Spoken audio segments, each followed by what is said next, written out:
šią gražią, nuostabią vasaros dieną sveikiname visus susirinkusius į 18-ąjį Lietuvos tremtinių, politinių kalinių ir laisvės kovų dalyvių sąskrydį su Lietuva širdį.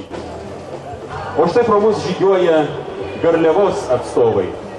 Garliavos skyriaus vadovas, mūsų mylimas ir žinomas poetas Mindaugas Babonas. Visi esame girdėję jo sukurtas ir skaitomas eiles, ir štai paskui Garliava Grigiškės. Grigiškės vadovas Juozas Stanėnas.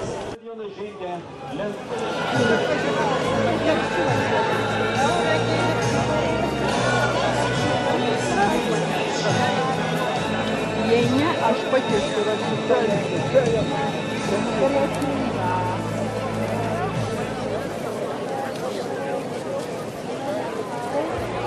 Elektrėnų skyrius įžengė į stadioną, jiems vadovauja Selverina Endriukaitytė. O dabar pasiruošę įžengti du sestiškiai.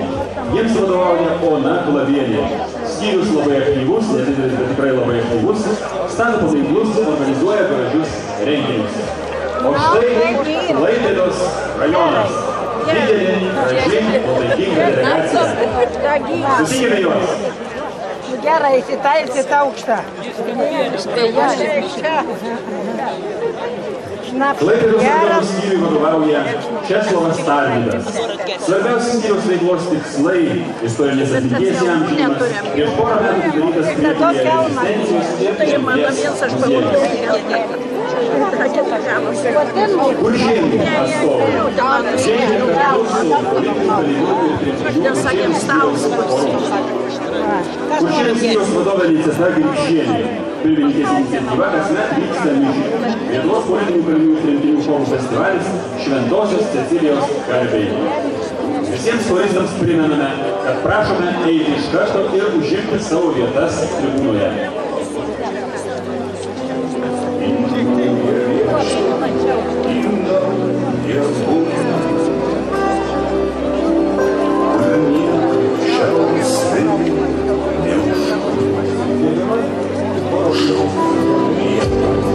Kviečia viskas.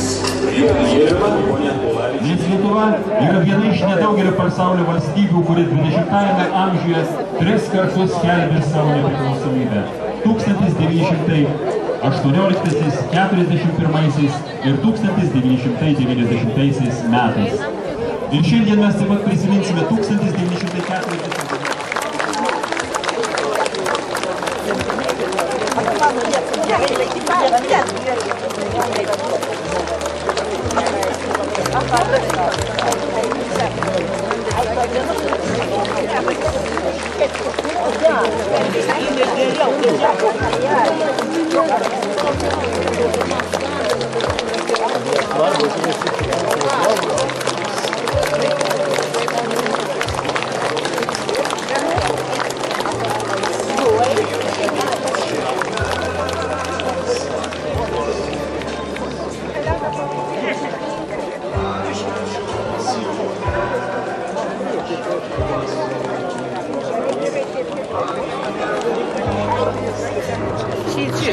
Aštuntais, nu.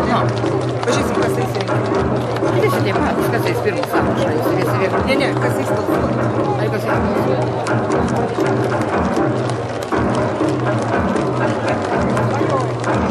Man žinoma, kiek ir balsuos, kiek ir nubalsuos.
Politinių represijų centras Memorialas pakvietė dalyvauti tarptautinėme forume Pilorama 2008.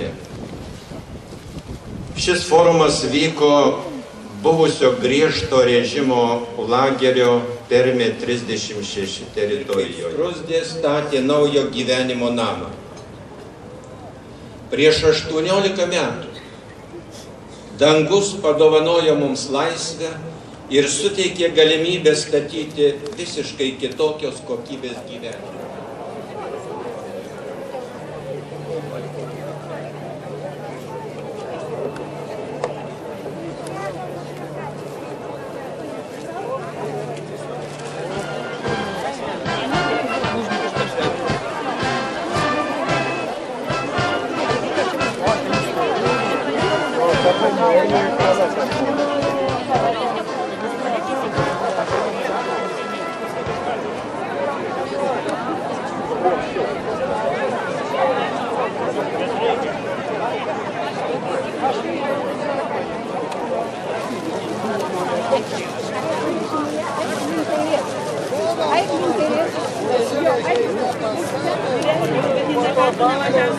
Aš labai nuoširdžiai esu laimingas, kad galiu būti Lietuvoje šią dieną ir čia kartu su jumis.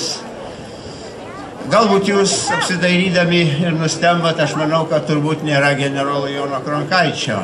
Tai noriu jums pasakyti, kad jis turi mažą problemą, susilaužė ranką, bet greit mes jį matysim vėl visose renginiuose. Pirmiausiai be abejo Kalnų parke, rugpjūčio 22 dieną.